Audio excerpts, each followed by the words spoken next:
Shri V V Rajesh, സ്വാഭാവികമായും ഇത് ഇത്തരം ക്ലെയിമുകൾ വരികയും ഇതെല്ലാം തന്നെ ഈ ഭൂരിപക്ഷം ഹിന്ദുക്കളുള്ള ഒരു രാജ്യത്ത് ഇതൊക്കെ തന്നെ രാഷ്ട്രീയമായി ഉപയോഗിക്കപ്പെടുകയും ചെയ്യുന്നതിലെ ആശങ്കയെക്കുറിച്ചാണ് ഇവിടെ സാദിഖ് ഫൈസി താനൂർ ചില വിഷയങ്ങൾ ഉന്നയിച്ചിരിക്കുന്നത്. സമാനമായ ഒരു സംഭവം തന്നെയായിരുന്നു ശ്രീരാമക്ഷേത്രത്തിന് സംഭവിച്ചതെന്ന ആശങ്ക അവർ പങ്കുവെക്കുകയാണ്. അതിനുള്ള മറുപടി ശ്രീ വി വി രാജേഷ്.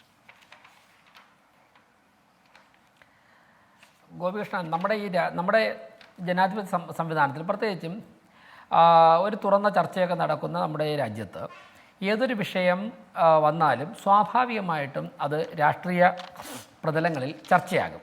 തെരഞ്ഞെടുപ്പ് വരുമ്പോഴേക്കും നമ്മൾ എത്രയൊക്കെ നിയന്ത്രിച്ചാലും ഏതൊക്കെ നിയമങ്ങളുണ്ടെങ്കിലും പറയാവുന്നതും പറയാൻ പാടില്ലാത്തതുമായുള്ള കാര്യങ്ങൾ പലതും സംസാരിക്കും. അതിലൊന്നും നമുക്ക് നിയന്ത്രണം ഏർപ്പെടുത്താൻ സാധിക്കില്ല. പക്ഷേ 2024 നടക്കുന്ന തെരഞ്ഞെടുപ്പുമായി ബന്ധപ്പെട്ട് ഈ അയോധ്യയിലെ പ്രാണപ്രതിഷ്ഠയെ കൊണ്ടുവരേണ്ട ആവശ്യമില്ല എന്നാണ് എനിക്ക് പറയുവാനുള്ളത്. കാരണം 2014 ഒറ്റയ്ക്ക് നരേന്ദ്രമോദിയുടെ നേതൃത്വത്തിൽ ഗവൺമെൻറ് അധികാരത്തിൽ വരുന്നു.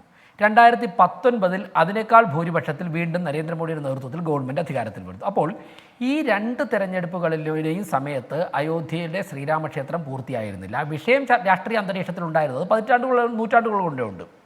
അപ്പോൾ 2024 നരേന്ദ്രമോദി ഗവൺമെൻറ് അധികാരത്തിൽ വരാൻ വേണ്ടി കഴിഞ്ഞ 10 വർഷത്തെ അഴിമതിരഹിത ഭരണം മാത്രം പറഞ്ഞാൽ മതി. ജനോപകാര പ്രവർത്തനങ്ങൾ ഒരുപാട് നടത്തിയിട്ടുണ്ട്.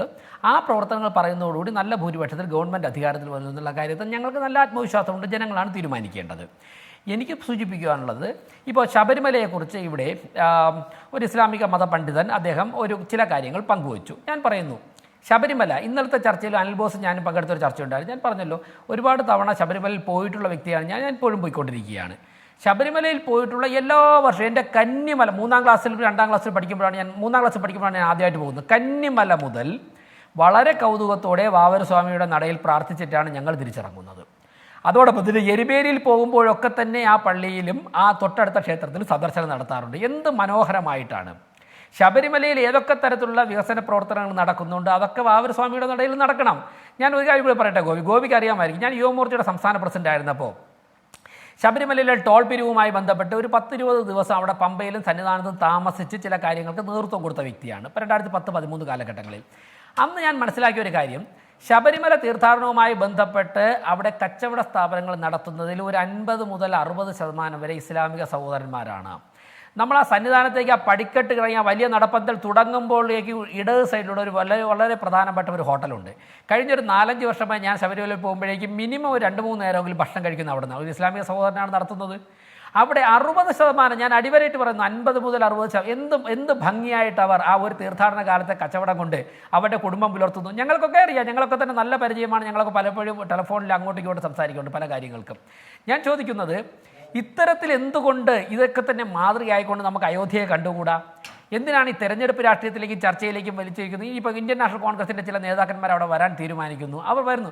ആ പ്രസ്ഥാനത്തെ എന്തിനാണ് ഞങ്ങൾക്ക് ആശയപരമായി ഞങ്ങൾ ഒരിക്കലും ഇന്ത്യൻ നാഷണൽ കോൺഗ്രസ് യോജിച്ചിട്ടുമില്ല, യോജിക്കുകയുമില്ല. പക്ഷേ എല്ലാ കാലത്തും ആ പ്രസ്ഥാനവുമായി യോജിക്കാത്ത ഒരൊറ്റ പാർട്ടി BJP ഉള്ളൂ. മാർക്സിസ്റ്റ് പാർട്ടി പോലെ പലപ്പോഴും അടിയന്തരാവസ്ഥയെ തുടർന്നൊക്കെ തന്നെ ഞങ്ങളുമായിട്ട് പല ഘട്ടങ്ങളിൽ യോജിച്ചിട്ടുണ്ടോ? അവരെ ഈ രീതിയിലുള്ള ചർച്ചകളിലേക്ക് കൊണ്ടുവന്ന് അനാവശ്യമായി ജനമനസ്സുകളിൽ മുറിവുണ്ടാക്കാൻ നോക്കരുത്. മുറിവ് പൊറുപ്പിക്കുന്നതായിരിക്കണം അയോധ്യ. ഇവിടെ നിന്നുള്ള മുന്നേറ്റം ലോകം മുഴുവനും ഇന്ത്യ മുന്നോട്ട് വയ്ക്കുന്ന സമാധാന സന്ദേശത്തെ ആശ്രയിക്കുമ്പോൾ അതിനൊരു മാതൃകയാകണം അയോധ്യ എന്നാണ് എനിക്ക് പറയുവാനുള്ളത്. അയോധ്യയിലെ പ്രാണപ്രതിഷ്ഠ ഇപ്പോൾ നടന്നാലും നടന്നില്ലെങ്കിലും അത് തെരഞ്ഞെടുപ്പിൽ BJPക്ക് ഗുണകരമോ ദോഷകരമോ ആയിട്ടൊന്നും വരില്ല. കാരണം ഞാൻ അടിവരായിട്ട് പറയുകയാണ് ഗോപി, 2014-19 അയോധ്യയിൽ പ്രതിഷ്ഠ നടന്നില്ല. ഞങ്ങൾ ഗവൺമെൻറ് അധികാരത്തിൽ വന്നില്ലേ, ഒറ്റയ്ക്ക് ഈ 14-നേക്കാൾ കൂടുതൽ വോട്ടിൻ്റെ സീറ്റിൻ്റെ ഭൂരിപക്ഷത്തിലല്ലേ വന്നിട്ടുള്ളത്. മാർക്സിസ്റ്റ് പാർട്ടി ഒരു കാര്യം മനസ്സിലാക്കേണ്ടത്, മാർക്സിസ്റ്റ് പാർട്ടി ഒരു ഉത്തരവാദിത്തപ്പെട്ട രാഷ്ട്രീയ പാർട്ടിയാണ്. തീരുമാനങ്ങൾ എടുക്കുമ്പോൾ ഇത്തരത്തിലുള്ള വിഷയങ്ങൾ പൊതുസമൂഹത്തിൽ ചർച്ചയ്ക്ക് വരുമ്പോൾ ജനമനസ്സുകളിൽ മുറിവുണ്ടാക്കുവാനും അതിൽ നിന്നും രാഷ്ട്രീയ മുതലെടുപ്പ് നടത്തുവാനും ആ പ്രസ്ഥാനം ശ്രമിക്കില്ല എന്നാണ് ഞാൻ മനസ്സിലാക്കുന്നത്. പക്ഷേ ചില നിലപാടുകൾ അത്തരത്തിൽ ആയിപ്പോകുന്നതിൽ ആശങ്കയും വിഷമവും വേദനയും ഉണ്ട്. അവർ നിലപാട് തിരുത്തുമെന്ന് തന്നെയാണ് ഞങ്ങൾ പ്രതീക്ഷിക്കുന്നത്. തീർച്ചയായിട്ടും അയോധ്യ ഞാൻ നേരത്തെ പറഞ്ഞതുപോലെ നമ്മുടെ രാജ്യത്തിൻ്റെ സമവായത്തിൻ്റെയും സമന്വയത്തിൻ്റെയും കരുത്തിൻ്റെയും ദേശീയതയുടെയും പ്രതീകമായി മാറും. ക്രൈസ്തവ ഇസ്ലാമിക സഹോദരന്മാർക്കുൾപ്പെടെ അവിടെ വന്ന് തീർച്ചയായിട്ടും ആരാധിക്കുവാനുള്ള സൗകര്യങ്ങളുണ്ടാകണം. അതിൻ്റെ തൊട്ടടുത്ത് ഉയരാൻ പോകുന്ന ഇസ്ലാമിക ആരാധനാലയത്തിലും അവരുടെ അവരുടെ നിയമവാലികൾ അനുസരിച്ചുകൊണ്ട് മറ്റുള്ളവർക്ക് ഏതൊക്കെ തരത്തിൽ ഏത് എക്സ്റ്റെൻറ്റ് വരെ കടന്നു ചെല്ലാൻ സാധിക്കുമോ ആ രീതിയിലുള്ള കാര്യങ്ങളൊക്കെ ഉണ്ടാകണം.